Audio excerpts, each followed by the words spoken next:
Boom! What's up, y'all? Hey, actually, I don't know what life's about to you, but I think for me, I've figured out what life's about, and I've figured out kind of what I think the most important endeavor is in life. What's up, y'all? Good morning. Thanks for joining me. I figured out what it is that I think matters, like the one thing, like the kingpin to life, in my opinion. And there's a million different ways to look at this, and there's a million different ways to approach it. But the one thing I see is that if you can do this one thing, then you're gonna win, and then most everything else is gonna fall into place. I don't know if you believe in God or not, but like if you don't do this one thing, God, I say, I don't even think God can help you, because this one thing is that important. And what I think life is really all about is learning how to transcend yourself. It's about personal development. It's about personal evolution. Boom! Good to see you. Good to see you, Luke. You know what I mean? It's about learning to discipline yourself. It's about understanding that the nasty, weak, entitled, scared, lesser version of yourself really has to die. It's about being dedicated to crucifying that weaker version of yourself every single day. And you've got to do it, because guess what? Nobody else is going to do it for you. Nobody else loves you enough to do it. It's not anyone else's responsibility. And they're all so stressed out trying to do their own thing and do it for themselves that they just don't have it in them. You know what I mean? The only person who's not going to tell you this is your mom. And, that's because she's your mom. Like, she's there to, comfort you, But the reality is, man, if you can't discipline yourself, you have nothing. You're a wandering generality, and you'll never be anything.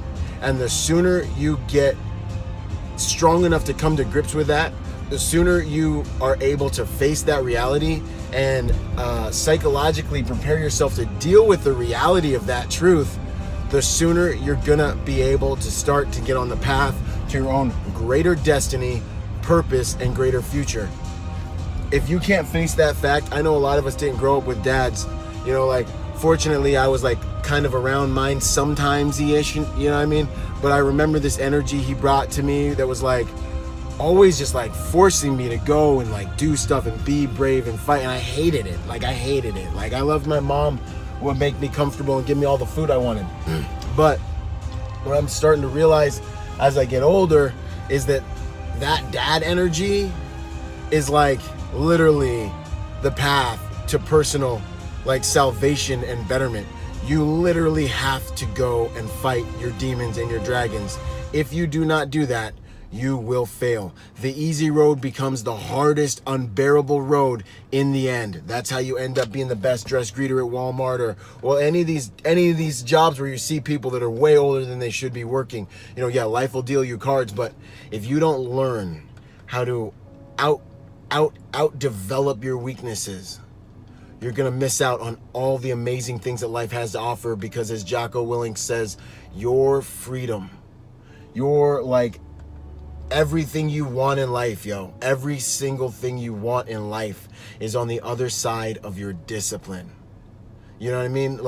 You have financial freedom if you have financial discipline, as he says. You have time freedom if you have time discipline. You know what I mean? You can eat and you can have cheat meals when you want if you're disciplined 90% of the time with your meals. Everything you want, every good result you want is on the other side of your discipline. God can't even help you if you don't have discipline. You remember the story with the talents and the servants that took the talents, and one was able to produce double the amount he was given, and one just hid his talent because he was scared. If you don't have discipline, man, you have nothing.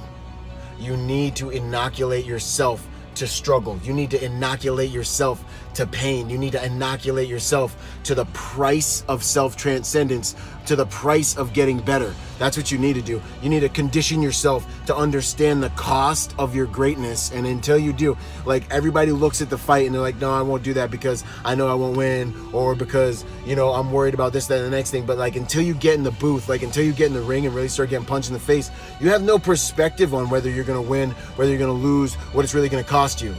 There's so stinking much to be said, and I'll wrap it up with this, for having the bravery to just simply go.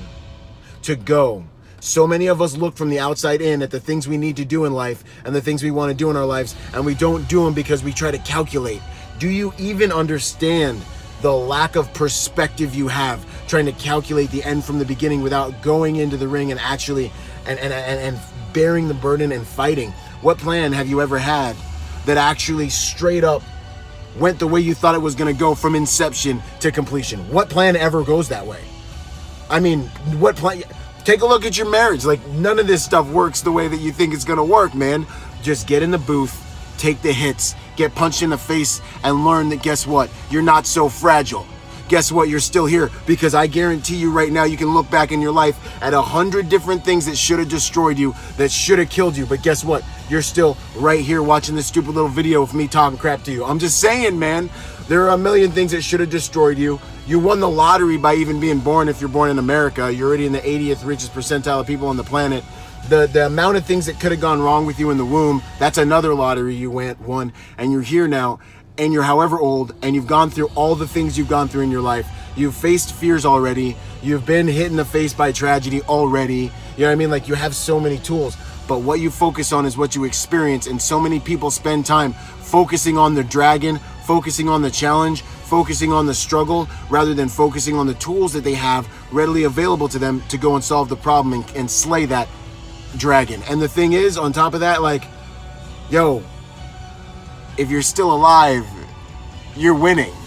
Because if you're still alive, you have the power of choice, and you are the common denominator in every single equation. I'll say it 1,000,000 times. You're the common denominator in every equation of your life. So though he slay me, you know what I mean? Like, you may take 100 different hits, but if you still have the opportunity to learn from it, to change from it, to evolve from it, and then to go on ahead and make another move, you're winning. You're actually winning. Yeah, you've got scars. Yeah, you've got bullet holes, but you're winning. Because you have the power to create. Anyways, I make these videos because I love you guys. I got to rush and get to the office. I will see you. Hey, check out my website, ByronRogersMotivation.com. Got all kinds of tight stuff on there. And I'll see y'all on the next video. Out.